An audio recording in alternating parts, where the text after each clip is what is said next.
So yesterday, with a physical pendulum, we had a restoring torque instead of a restoring force.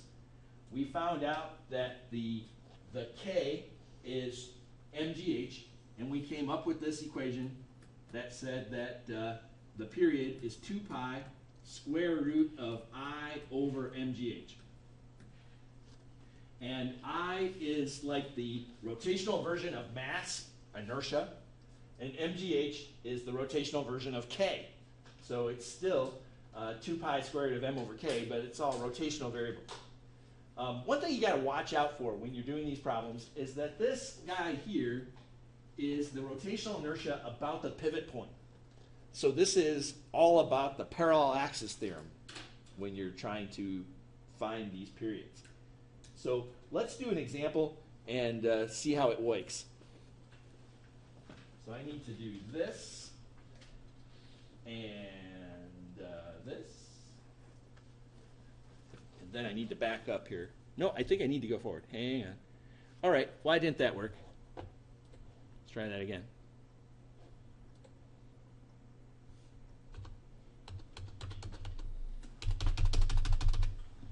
All right. See, we're in drawing mode. Now we're in regular mode. So it should change the slide. But it doesn't. Ah, there we go. It's just flipping out. Okay, so this is for a, there we go. Nice. Okay, the software is a little clunky. Sorry about that. So for a simple pendulum can be used as a gravimeter to measure the local acceleration due to gravity. So if you ever show up on a brand new planet, you land on a new planet, you want to figure out what G is, just take a ball on a string and swing it for a while. And with a quick calculation, you can figure out acceleration. Doctor Who used to like pull a yo-yo out of his pocket and play with his yo-yo a couple times and say, oh, the acceleration due to gravity on this new planet is this. So you can go anywhere in time and space. You know, it's good to be able to calculate G. So here we have a simple pendulum swinging back and forth, doing its thing. At location number 1, it has a frequency of 2.500 hertz. At that location, acceleration due to gravity, 9.800 meters per second squared. We know it to 4 sig figs. At location number 2, we swing it back and forth, and the frequency is 2.530. And G at that location is what we'd like to find. All right, so do we have an equation for the frequency of a pendulum?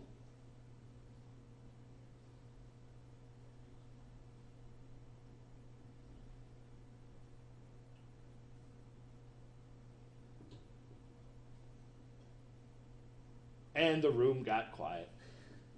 Now we have the equation for the period of a pendulum.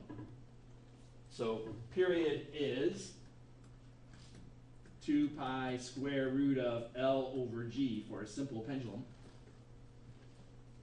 So what do we do to find the frequency? Let's flip it. So the frequency equation is 1 over 2 pi square root of G over L. Now, there's the long way and the short way to do this problem. The long way is, let's take this equation for frequency. We know what G and F are at this location, so we can figure out the length of the pendulum. Then we take the pendulum to the new location, location 2, and assuming that the length doesn't change, which is a pretty good assumption, I suppose if gravity is stronger, the string could stretch a little, but let's not go there. Once we have the length and the frequency, we can figure out G at the new location. Okay, so it's just tedium. But I'm here to tell you there's a much faster way. Dr. Buck. Can you just use a proportion? Could we use a proportion? So could I say that frequency 1 is to frequency 2 as G1 is to G2? G2. What's the reference? It's the kid in our band. Oh, His nickname is G2. his name is G2? His nickname. Nick Well- Murray. I don't know if you know him. That's okay. I do not know Nick Murray. That's your follow. His glasses always wears his pit sweatshirt and the back says G2. Yeah. Oh, okay. Doesn't G stand for like healthy or something? Yeah. Jim? Austin Sankowski injured himself and he had a dim, so he called him Dim. And apparently they look like each other. So he's. So this kid looks like Austin Sankowski? Poor guy. That's what I was saying. Yeah. All right. So, question. Is that proportion correct? Look at our equation for frequency. Is frequency directly proportional to G? Dang it, it's not. Frequency is directly proportional to the square root of G. So I could put square roots on these G's and then make it good. It's a little easier, I think, if we square both sides and say that frequency squared is proportional to G. So I'm going to fix this proportion by squaring my frequencies. And if that doesn't make sense to you, please say something. Taking the AP test, part of it is about speed. If you can get more questions done than most other people, and you do them well, chances are you'll receive a high score. Because it's not your score that matters, it's your score compared to other people. It's the stats. If you get a 60% on the AP test, you have a 5. Which sounds pretty good, but it's hard to get a 60%. Okay? All right, so set up our proportion. We're going to say if I'm after G2, G2 is equal to G1 times F2 squared divided by F1 squared. I'm kind of running out of room on my board here, but if we put the numbers in, we can come up with the acceleration due to gravity at the new location. So it's kind of a shortcut. It kind of uses this proportional thinking idea. 9.800, frequency of 2.500. Whoops, sorry. It was 2.530 squared. And on the bottom, I've got 2.500 squared. So G at the new location turns out to be like 10 point something meters per second squared. 10.03. So actually 10.04. Oh, I only get 2 sig figs, or 4 sig figs, don't I? Oh, that would be correct. 10.04 would be correct sig figs. And I am totally out of room. So if you're listening or watching this video, that should say 10.04 meters per second squared there at the lower right-hand corner. All right, any questions? First example, how you doing? Okay, simple pendulums are pretty simple. And again, I said pendulums, didn't I? See, I'm being infected. Simple pendula.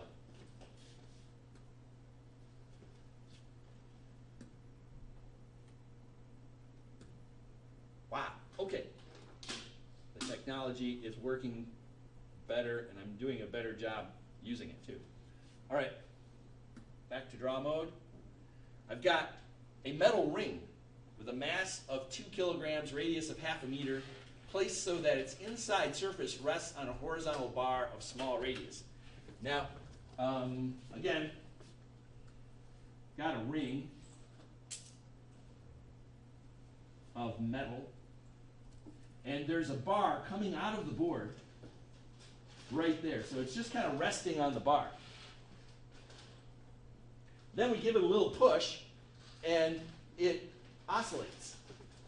So, of course, if you're watching a video of the screen, you can't see this. Sorry.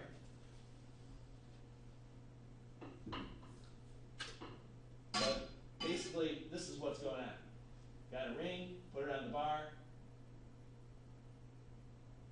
let it rock. So as this ring rocks back and forth on that bar, the question is, what's the period? Okay, they tell us the mass is 2 kilograms. The radius of the ring, 1/2 meter. That's a huge metal ring. And right now you're saying to yourself, oh, wait, we can rock this. We've got a period equation of 2 pi equals the square root of I over mgh.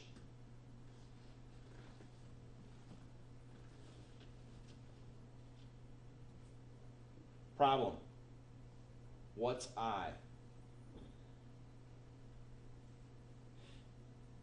What's I of a thin ring? mr squared. Beautiful. Now, that's about the center. So about the center of mass, I is mr squared.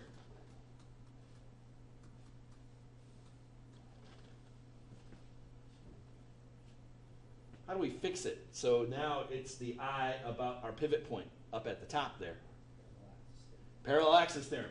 So parallel axis theorem says that the new I is going to be the I about the center of mass plus mh squared.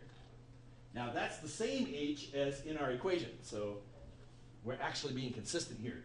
H is the distance from the center of mass to the pivot, which in this case happens to be equal to the radius.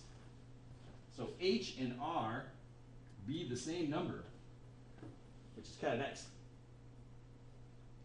So for this particular case, I is equal to mr squared plus mr squared, if r and h be the same number, which means our I is 2mr squared.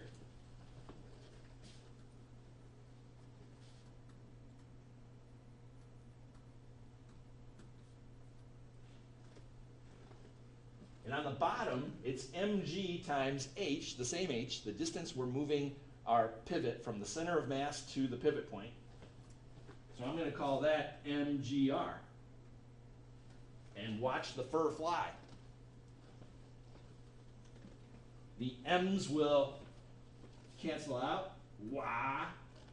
We're going to lose an r. Wah.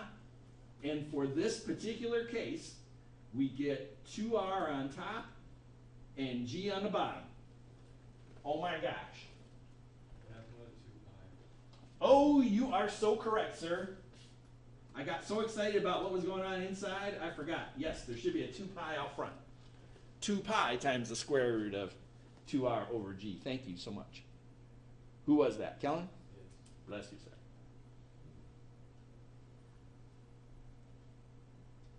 So if you can figure out the parallel axis theorem, these things aren't so terrible.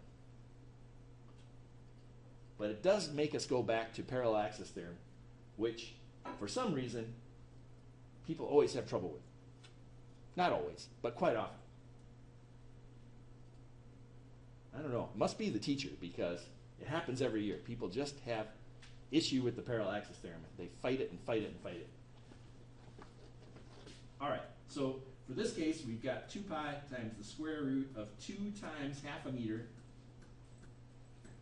divided by 9.80 meters per second squared, and we get the period of this physical pendulum.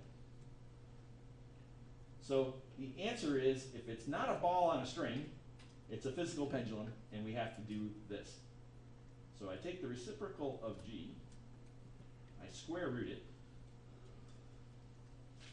and then multiply by 2 pi. And the answer is like 2 seconds. And I get 3 sig figs, so it's actually 2.01.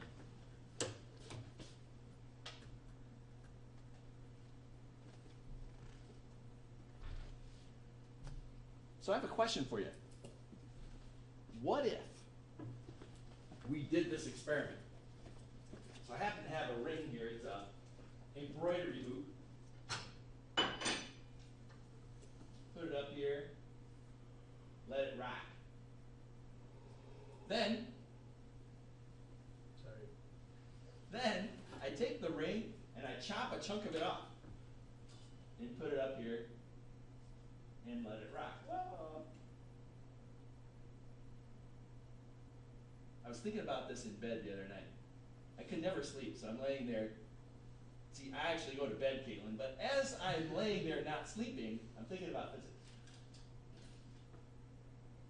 And the question is, what happens to the period? Now,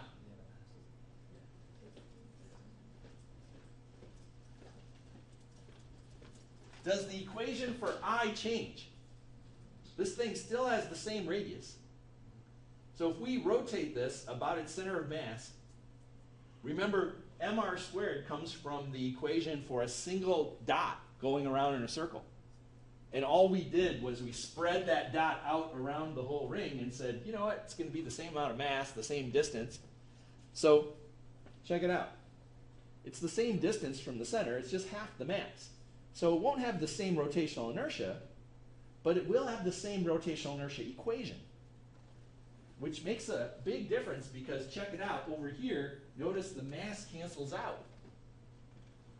So we've got the same radius, we've got the same g, it should be exactly the same. So my problem is this has got this silly metal clasp on it, but if you take a look at the first few oscillations, we're playing with this last hour. I put the clasp on top where it's going to have the least effect on things. And then it's like, yeah, it's a little different, but it's darn close. So it's weird.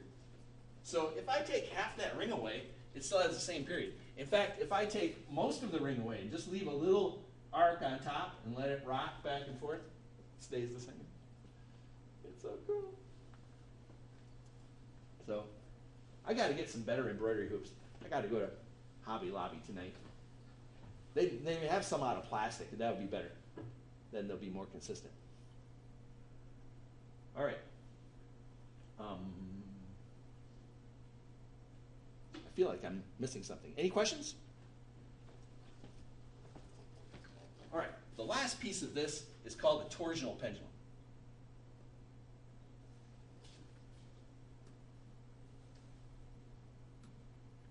Okay.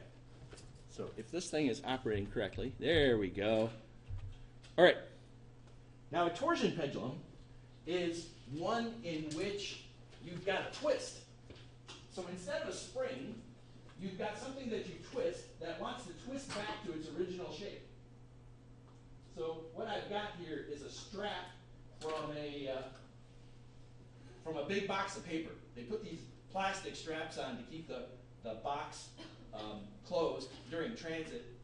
And then when the teachers go to get the paper out of the boxes, half of them don't have pocket knives. So instead of breaking or cutting these straps, they just rip the crap out of the boxes, and there's pieces of cardboard all over the workroom. It's hilarious.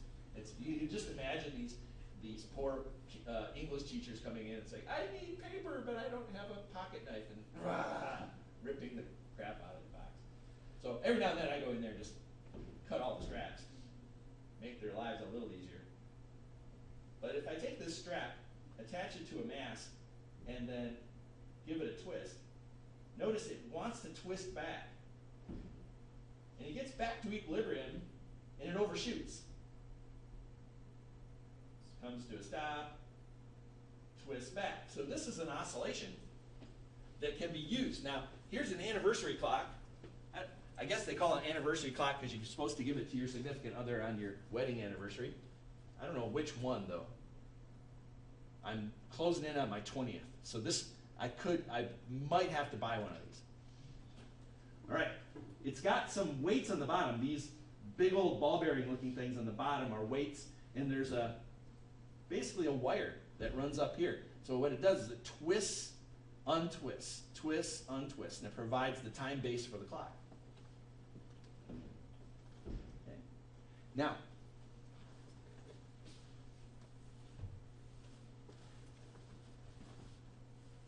here's the great divide again. On this side, X, V, A, and the period of an oscillator is 2 pi square root of, let's see, m over k, right?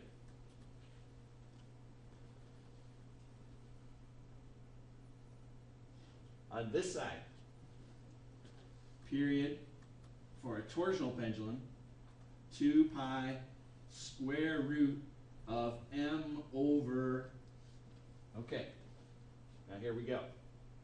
Remember, on this side of things, we said that an oscillator has to obey Hooke's law.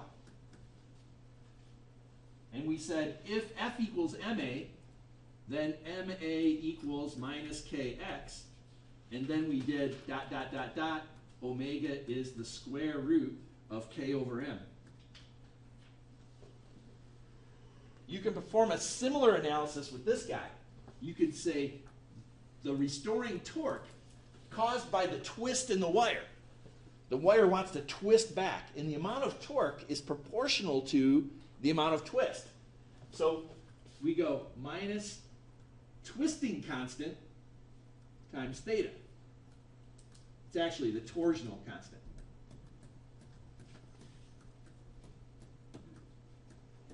And performing the same analysis, the same differential equation, it would be I alpha equals minus kappa theta. And it would tell us that the omega for this particular oscillator is kappa over I. So, excuse me. Wait, Mr. Everly. Get that M out of there. My apologies. My apologies to who's watching this video. Let's try that again. Whoops. Didn't want to do that. There we go. Okay, so up here I've got I, not M, the rotational version of inertia. And then on the bottom I've got kappa, the torsional constant.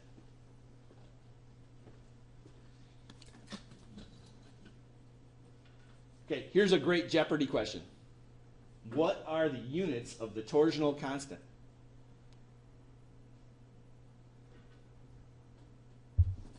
Look at the top equation here.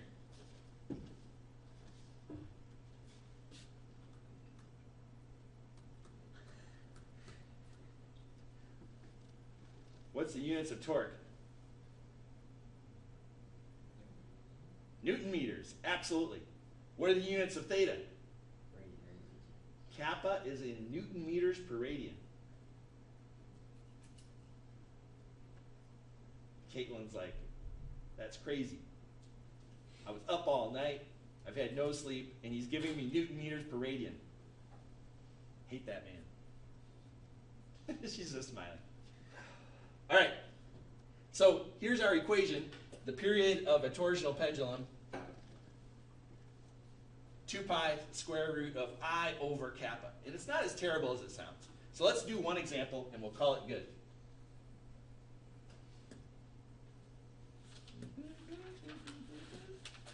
Here we go. So just like my demo over there, I've got a disc suspended from a wire. It's got a mass of 3 kilograms. It's a solid disc with a radius of 0.10 meters, suspended from a wire with a torsional constant of 0.4 Newton meters per radian. When the disc is turned slightly and released, what's the period of oscillation? So we'd say, okay, T equals 2 pi square root of I over kappa. 2 pi square root of, what's the I of a disc? 1/2 mr squared. So the thin ring was mr squared. Disc, some of the mass is kind of in the center, so it actually turns out to be 1/2 mr squared. And on the bottom, we've got kappa. Plug and chug, folks. Not much to do here. Not much to see. Move along. So we've got 1/2 of 3 kilograms. We've got R, 0.15 meters squared, and on the bottom are 0.4 Newton meters per radian. So we can come up with the period of this oscillator.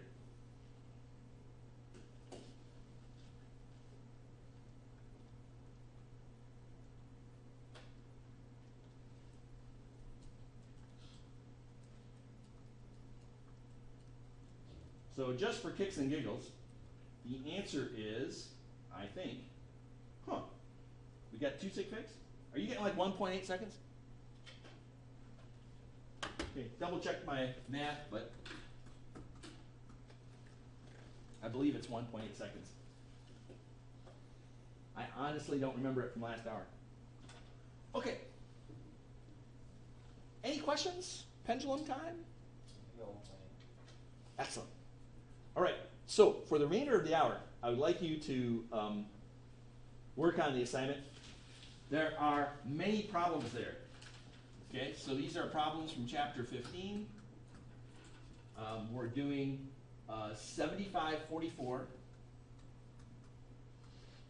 and 45. Then we've got 49 and 88. And just to make this the last assignment, I tagged on 2 torsional ones. So there's 38 and 39.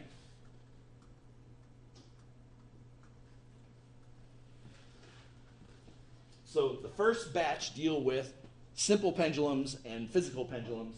Those are the main things that could show up on the AP test. The torsional pendulums, a torsional pendulum showed up on the AP test like once, maybe twice in the last 20 years. So very unlikely. In fact, they did one a couple years ago where they actually said, use the small angle approximation and derive the equation for the period of a torsional pendulum. And remember that scene in the original Star Wars where they blow up Alderaan and Obi-Wan Kenobi is kind of like, he's elsewhere and he's kind of like, oh, I just felt like something terrible just happened. A whole, millions of people cried out and were silenced. That's how I felt. I was down here, they were up there, and all around the nation, physics students were taking this test, and then they came across the problem that said derive the torsional pendulum equation using the small angle approximation, and that's how I felt. It's like thousands of physics students suddenly cried out and were silenced. The good news is, if they ever do anything really weird on the AP test, it takes everybody by surprise. So it's not how well you do on the AP test, it's how well you do compared to other people. It's like being chased by the bear. You don't have to run fast, you just have to run faster than the other guys who are with you. If you're by yourself, then you got to run faster than the bear.